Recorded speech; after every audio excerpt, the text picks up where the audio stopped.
Hey there, I am Mark Edvabny, a researcher at Pentera. In this video, I'm going to give you an inside look at how our research team successfully ran Mimikatz on a fully updated Windows system. We started with a solid understanding of memory scanning, knowing that simply loading malicious code into memory just wouldn't cut it. Windows Defender scans all newly assigned executable pages in memory to identify for known threats. So, we used Leaf to create a new code section in our dropper to store encrypted shellcode and decrypt it dynamically.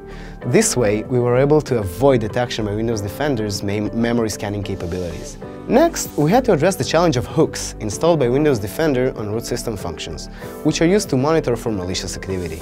This is where reflective loading comes into play. We preloaded clean copies of the required DLLs, increasing our control over the execution flow and not letting Windows Defender know we're using some of the functions. One of the issues we stumbled upon was the lack of support for handling DLL redirection strings.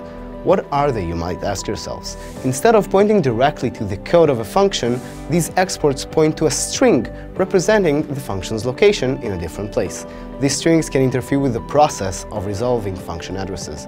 But no need to worry, we found a solution. Windows uses a series of API calls to track down these redirections and get to the pointer of the relevant library. So, we just had to get creative and figure out a way to make it work for us. Now, let's talk about API set redirections. It's basically a library that acts as an umbrella, making it easier for developers to use the same APIs across multiple platforms. This made our job just a little bit harder. We had to add an API set resolver to our reflective tool to make it work. It wasn't the easiest task, but luckily for us, all of the structures we needed were located in user mode, so we managed to get it done. Now let's sum it up. When it comes to avoiding detection by Windows Defender, just using the old trusted methods can be a little bit outdated.